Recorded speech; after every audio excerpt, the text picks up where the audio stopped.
salaamaaleykum mbokk yi xibaaru tàkkusaan bokk na ci li ci nar a gën a fës foofee ca njaare mu dogal gi njiitu réew mi jël ngir rek daal di génne lu toll ci ñetti milliards yu toftal ñetti téeméeri millions ci suñu koppar ngir rek daal di ko faye ndox mi ak lu jëm ci wàllub courant bi loole nag jëwriñ gi ñu dénk lépp lu jëm ci wàllub assainissement jàpp ne dañ koy defee lii di ay branchements sociaux ak lu yeneen yoo xamante ne dinañ gasaat forage yi lu nag doon na loo xamante ne askan wa daal duñ ci ànd benn yoon di jàpp ne nag nañ leen defal comme ni ñu defee Ndakaaru ndaxte xam nañ facture yi nga xamante ne ñoom ñoo dem ci seen wàllub forage yi ak yooye dinañ ci ñëw ci yaatalu xibaar yi ponk sax lay doon ci wax sa xalaat ca booba jamono Pikine ñoom itam marché central ba jàpp na ne nag jël dogal yu am solo ngir rek daal di sàmmonteeg cet ak cellal rawatina ci jamonoy mbas mile jàpp nañ képp ka nga xamante ne sàmmonte ak loole kenn ci ñoom du fa dugg loole njiital ki nga xamante ne moom mooy jaaba boobe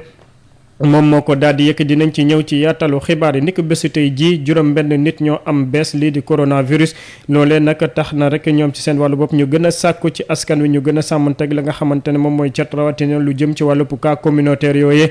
ponk lay doon ci wax sa xalaat dinañ ci ñëw ci yaatalu xibaar yi li ni mel biñ ci boole yeneen xeetu xibaar wax sa xalaat ni leen ko waxee dogal gi ñu jël ngir rek daal di fay facture courant yeeg ndox yi coow daal di ci tàmbali xaat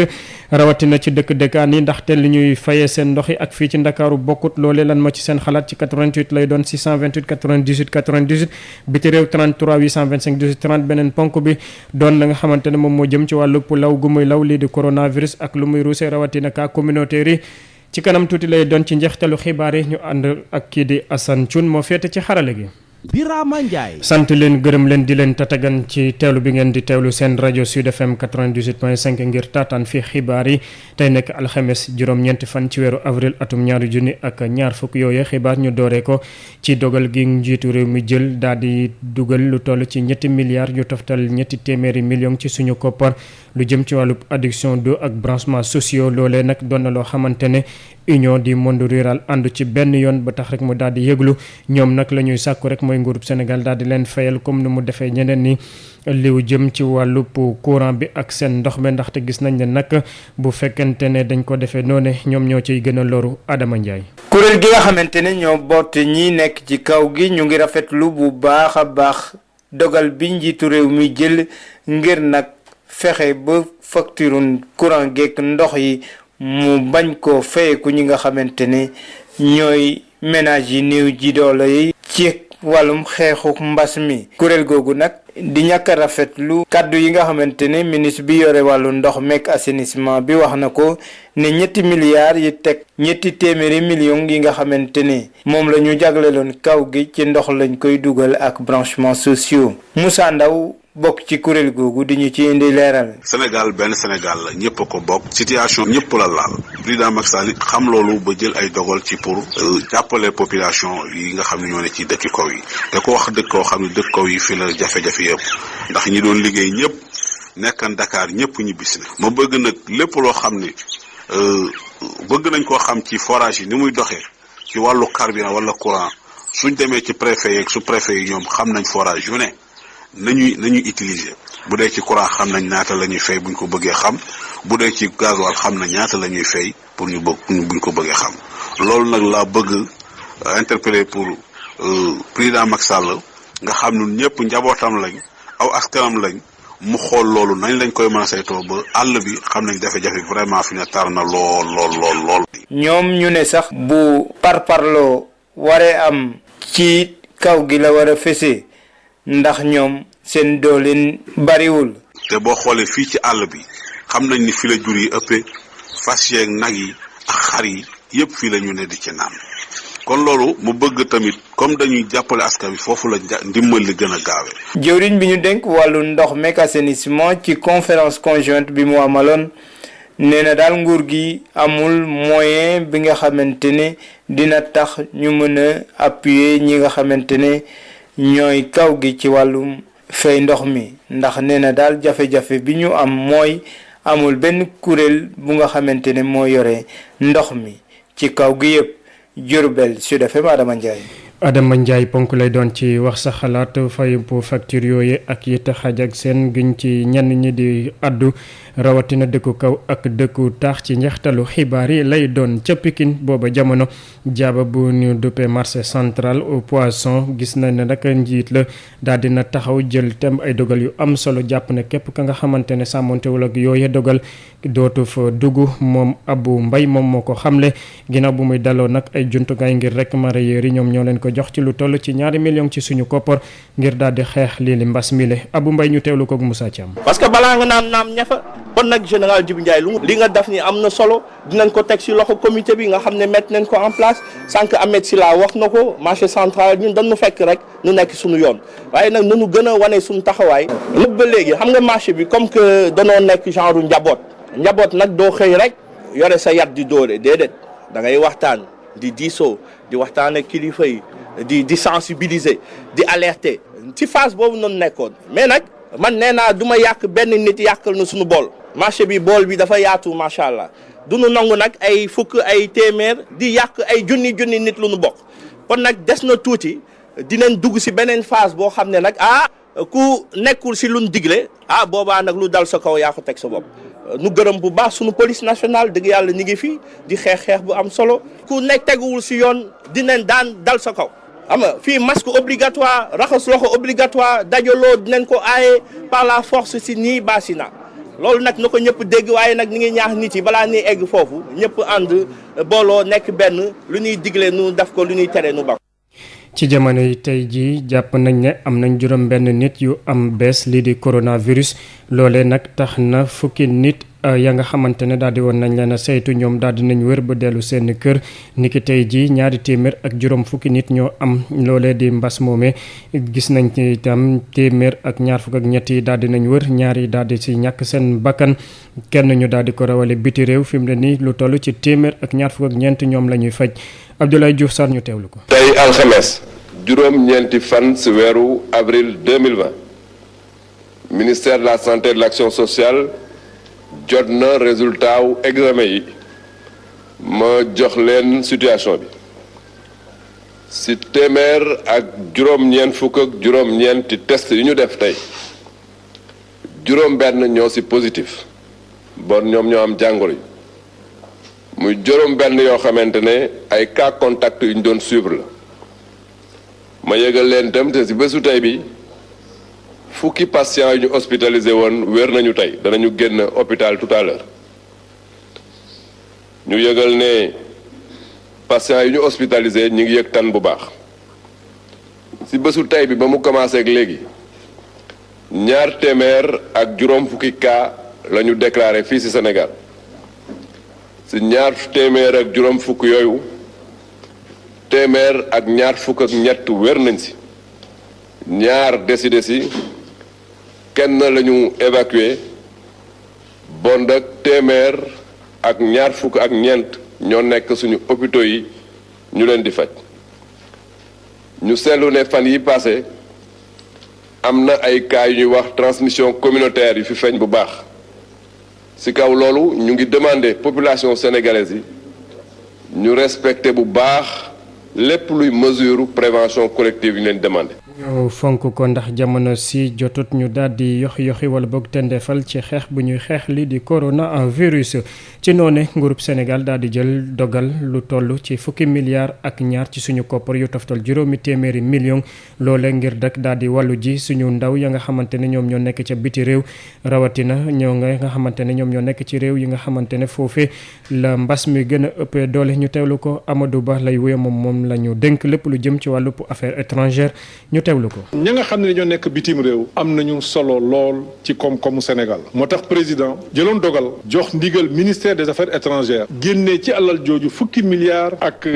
genn wàll pour ñu dimbali ñooñu xam nañ ni loolu ñëpp mënuñu cee jot ndax am na ñoo xam ni dëgg-dëgg duñ leen ci mën a boole mooy képp koo xam ni yaa ngi ci situation boo xam ni réew ma nga nekk ma ngi lay jàppale képp koo xam ni yaa ngi ci situation boo xam ne la nga dese wala la nga yor ci alal mayu la nga jot ci lii doo ci jot ñi nga xam ni président bëgg na ñu jot ci mooy étudiants yi nga xam ni amuñu bourse te doon def ay liggéey yu sew yoo xam ne mënatuñ ko ñi nga xam ne ñi ngi woon bitim réew nekk ci situation de vulnérabilité moo xam am nañu këyit wala amuñu këyit doon nekk ay commerçant yoo xam ni surtout vendeur à la sauvette ñooñu nga xam ne tey mënuñoo génn mënuñoo dem fenn mënatuñuy dimbali seen njaboot gi ñu bàyyi Sénégal ñooñu la président jàpp ne war nañ leen dimbali fi ñu nekk ginnaaw bi nga xam ni li nga xam ne ñu ngi koy def ci biir réew mi di dimbali famille yi néew doole incha allah ñooñu kenn du leen fàtte. bi feebar bi nag duggee ci monde bi ministère des affaires étrangères amoon na benn comité de crise comité boobu mi ngi dox ba tey comité boobu lañ ko laaj mooy na gaaw lañ ko laaj mooy nañ ko jëmale nañu defar mbir mi ci procédure yu gën a jub te nañ ko déconcentré décentralisé moo tax alal ji du des Sénégal incha allah ci fan yu néew Moïse dina fi ñëw wax leen réew mu nekk la fay dugg wax leen nit catégorie bu nekk mooy ñi ma lim léegi catégorie bu nekk ñaata lañ lay jox ñaata la ñu war a jox étudiants yi ñaata la ñu war a dimbale ñi nga xam ne dañoo nekk ci secteur informel te tey jii mënatuñu liggéey ñaata la ñuy dimbale ñi feebar ñaata la ñuy dimbale njabootu ñi nga xam ni dañoo feebar te liggéeyatuñu loolu yëpp incha allah dina fi ñëwaat ci fan yu néew wax ci ak communauté bi. Amadou Ba wax ak communauté bi cas communautaire yi doon na loo xamante ne ëlëm nañu bëri ñenn sax daal di ko umpule ñeneen ñi itam xam nañ lan moo waral cas communautaire yooyu. Josette Kali. xayma bi jëwriñ gi ñu dénk wàllum wérgu yaram di amal bés bu jot ñeel Covid-19 fii ci Sénégal ñaari góor yi duñ ko wute ci lenn waaye dafa mel ni ñoom dañuy déglu pour déglu dong ndaxte lëndëm la ñuy nekkee saa suñu waxee nag ba àddu ci lii di ay cas communautaire. non cas communautaire xaw ma ko. mais da ngay faral di dégg. waaw dama koy dégg tout le temps. déedéet xaw ma ko maa ngi koy dégg. waaw tout le temps kay dama koy dégg. mu nekk lu wute lool ci yile citoyen ñoom transmission par voie communautaire xam nañ ko dem sax bay addu ci lan mooy gàllankoor gi. cas communautaire mooy malade boo xam ne dafa am infection mais moom infection bi xamul si kan la ko jëlee à la différence que cas contact. du nekk cas boo xam ne ku jóge bitim xew moo la ko jox. alors cas communautaire kooku dafa échappé tout le monde kenn xamul fan la ko jëlee donc kooku dafa dangereux parce que bi muy am feebar bi ak diggante bi ñu koy xamee diggante boobu noonu jaar na fu nekk peut-être dugg na si ay bus am na jonjonte na ak ay nit donc loolu moo tax gravité bi moo tax benn cas communautaire rek ça peut être grave à fortiori mi dem ba ay 20. waaye ci benn kaddu ñoom nag ñu ngi xamle ni tey la ñu gën a taxaw temb ci yokk lii di mesure d'hygiène yi donte sax bés bu nekk ñu dégg ne am na ay nit yoo nga xamante ni wér nañu ci coronavirus bi lee. wàññi ma samay mesure d'hygiène ci loolu noonu maa ngi continuer toujours di fagaru. tant que feebar baa ngi fi war nañu bàyyi mesure d'hygiène yi à fortiori que mu am cas communautaire donc cas communautaire moom tant que am na rek dem benn rek war na tax ñun ñëpp gën a jàpp si luñ jàppoon. taxul ma wàññi maa ngi fagaru bu baax a baax. nit ñaa ngi wér mais ba tey taxul am na ñeneen ñoo xam ne chaque jour ñoo ngi jot ci jàngoro bi. ci njaxare gi nga xamante ni ñi yore wàllum wérgu yaram ñu ngi koy am si yokkute wu cas communautaire yi ñenn ci population bi fi mu ne ni xam nañ lu ñu war a moytu ak naka la ñu war a doxalee waaye lu bëri ci sénégalais yi ñoom fi mu ne ni xamuñu ba tey lan mooy cas communautaire. communautaire Josette Kali mooy ki am mbas mi te xamul fan la ko jëlee wala boog ki ko wàll loole moom mooy cas communautaire foofee ca Thiès gis nañ ne itam lu jëm ci wàllub Covid-19 bi moo ngi tagga témbe maanaam yokkuwul wante fi mu ne nii ña nga xamante ne ñoom ñoo yëngu ci wàllub xeex loole te ndefeelu nuñ benn yoon lu ñuy mettit lu nag bokk na ci lim gi nga xamante ne jagle nañ ko ña nga xamante ne seen loxo jotuti ginnaaw ñu daal di ko xayma ci lu toll ci 10 junni ak juróomi njël tolloole gis nañ ne nag dafa tuut lool ak la nga xamante ne moom mooy yeewoo ca dëkk ba Babacar Ndaw tolluwaayu mbasub Covid-19 fii si diwaanu Thiès mel na ne fan yi am na ab dal bu ñu sukkandikoo si waa kër docteur daanaka ayu bés amul cas bu bees bu ñu nemmeeku si diwaanu Thiès rax si dolli sax yenn cas yi jàpp nañ ne mi ngi wér si beneen jamono ji ñi ñu tuddee ay cas contact utal nañ leen benn l'hôtel ba foofee la ñuy dalloo ñeneen cas yooyu siiwir ñoom ñoo nga jam ñaajo si beneen jamono ji doomu Thiès yi yeneen kuréel ak ay institution yu si ne ñu ngi ñëw jugal seen loxo seen poche ba si imam yi des suñu ginnaaw ñoom ñëpp jëbal ko ndimbal yi autorité yi ngir daal dugal seen loxo ci xeex bi ginnaaw ñaan yi ñuy def waaj gënaan ñaax askan wi ñu sàmmanteeg li nga xamante ne moom leneen waa kër docteur sant beneen li ñu nemeeku moom mooy ci wàllu institution yooyu sax jàpp nañ ne ville bu Thiès jël na 10 millions ak ñett conseil départemental juróomi millions ñu jëndee ko ay dundu ak lépp lu ñu koy jàppale way néew ji doole yi taalibe yi nag lañ ci jiital fan yi waaye it li ci xaw kay jaaxal nit ñi ci biir ville bu Thiès ak jàpp nañ ne ñeenti téeméeri daara ak fukk ak juróom-ñeent jot nañ leen xayma bu ñu nemee ko ne lii di ménage yi toll na si ñeent fukki junni ak ñeent jaraaf bu ville bu Thiès Talla Sylla jàpp nag ne tey jii clé de répartition yi ñu def ne daanaka fukki junni ak juróom ménage ñoom rek la wàllu jafe-jafe yooyu soxal jàpp na ne xayma yooyu baaxul ba tax na sax ñu ngi ñaan ñi nga xamante ne ñoom ñooy kilifa yi ñu jooyanti yu ñu mel ñu yaakaar nag si ndaje bi nga xamante ne sax si alxames bi gouverneur bu diwaan Thiès woote na comité régional de gestion des épidémies amaana na ñu jooyanti xalaat yu ni mel Babacar Ndaw Thiès Sud FM. Babacar Ndaw la wokk waa Thiès moo xuri waa Ziguinchor ndaxte gis nañ ne ñoom itam amuñu kenn ku fa amat bees ginnaaw ko njëkk ki ko fa amoon te fi mu ne nii nag wërgu yaramam moo ngi am tan bu baax a baax ñoom nag la ñuy njort bokk na ci ñay bàyyeekoo ci réew yi ñu dendal bokk na ci Gambie ak Guinée Bissau Ben Michel Kanfoudi. depuis ñaar fukki fan ak ñeent ci weeru mars ci atum 2020 ba léegi diwaanu Ziguinchor amagul benn cas confirmé ci wopp jooju ñuy wooye coronavirus ci ñetti nit ñi nga xamante ni dañoo amee jàngoro jooju te ñu teewoon leen ci unité spéciale bu traitement centre hospitalier régional bu Ziguinchor kenn ci ñoom képp moom la ñu nekk di faj ba léegi te bu ñu sukkandikoo ci benn source médicale état am nag daal dinay am tan bu baax a baax te du yàgg rek ñu bàyyi ko mu fekk ji ay mbokkam yeneen contact yi nga xamante ni dañ leen defoon quarantaine ñoom ñëpp i tamit daal dinañ leen di bàyyi ñu mën a dem doxi seeni soxla résultat yi ni mel nag li ko waral di dynamisme personnel médical bi waaye itam respect digle yi nga xamante ni moom la nguur gi jël ngir mën a xeex feebar boobu le fii ci Ziguinchor nag consignes yooyu la ñu ngi leen di respecté à la lettre waaye nag menace bi ba léegi dañul ci diwaan bi ndaxte am na ay point de passage yu bëre yi nekk ci axe frontalier yi ci diggante Sénégal ak Gambie waaye tamit ak Guinée Bissau donte sax autorité administrative ak locale yi daal dinañuy jël bu baax a baax seen matuwaay ngir gën a dëgëral surveillance bi waaye nag ba léegi am na ay nit ñi nga xamante ni dañuy jël ay voies de contournement ngir mucc ci contrôle bi li ni mel nag mën naa tijjiwaat yoon jàngoro jooju ñuy wooye coronavirus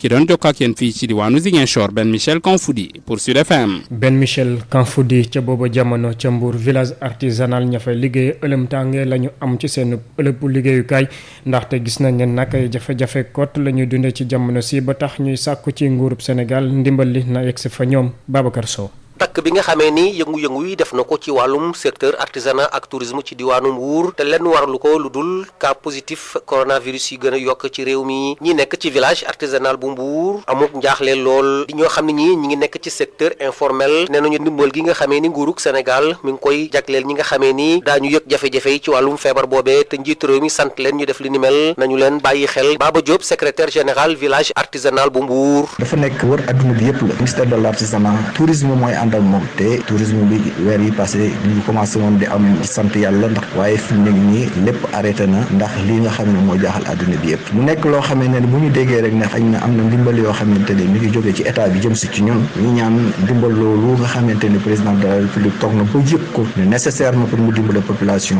ñi nga xam ne ñoom la ko teg seen loxo bu bàyyi xel village artisanal bi nga xamante ne fi lañ nekk communal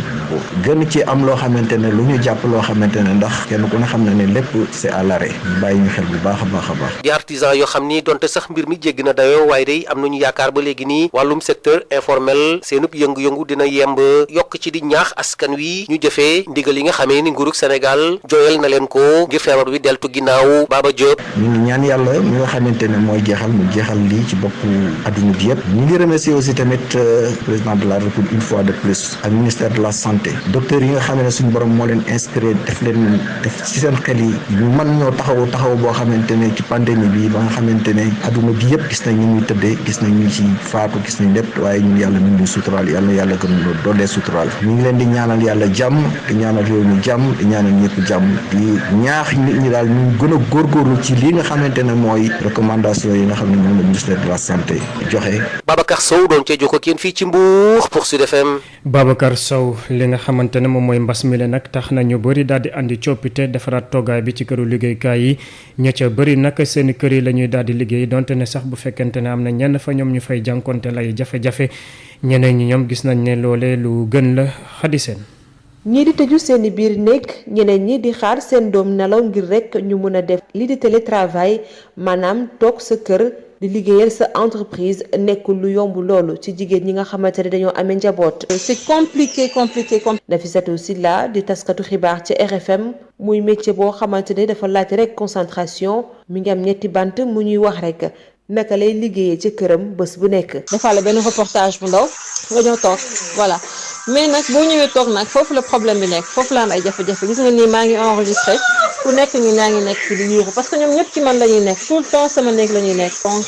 du coup damay am jafe-jafe pour def sama montage wala pour bind sama texte am concentration bi wax et puis pour compliqué parce que da ngay tëj sa néeg commencé di enregistrer kii ñëw fëgg maman dama bëgg lii maman kii dóor na ma maman waxal ci kii atte xeex suba ak ngoon. yenn saay ngir rek mu mun ci génn faw mu punir ñi nga xamante ne ñoo ci gën a dëgër bopp. yenn saay sax yat bi lay jël ma am jàmm wala ma punir leen fenn wala sax ma jël ku nekk jox la téléphone kii sama ordinateur kii jël télé bi voilà ñoom ñëpp ñu nekk ci pour mu mën a am jàmm au plus tard 13h ma pare donc après nag voilà ku nekk def say délire. waaye soxna si moom di liggéey ci ab entreprise dafa rek teg ab organisation ngir rek def télétravail bu mucc ayib. def na ñetti semaine bi ma commencé di liggéey ci kër gi ba léegi waaye maa ngi koy jéem a def ba nga xamante ni duma ci am benn problème li may def mooy teel a yeewu gaawantu liggéey bu bari balaa xale yi yeewu comme ça ma bàyyi leen ak ñoom tuuti temps ndekki ak ñoom di toppatoo leen le temps ma delluwaat ci sama liggéey bi donc dama am li may organiser woo rek moo tax méttiwul noonu daal au contraire li ma gis sax mooy dama gën a liggéey ci kër gi que ni ma doon liggéey. ci këram dina nekk ak ay njabootam. loolee bokk na lu ko gën a neex ci télétravail bi. et que gis naa que ni que am na beneen avantage aussi di nga am tuuti temps nekk ak say doom xool yenn yi añandoog ñoom ndekkendoog ñoom donc ça va quoi. ñuy xaarandi coronavirus jóge ci mim réew soxna yi nag faw rek ñu méngoo ko façon liggéey bu bees bi. jërë ngeen jëf ci teewlu bi ngeen doon teewlu seen rajo Sud FM 98.5 ci kanam tuuti Ndeye Khady Diop ñoo ngi yéen ci xibaar yi ci yaatal ci français ma dellu si waat bu juróom-ñeenti waxtu jotee gërëm bu baax Assane Thioune mi fete woon ci xarala gi.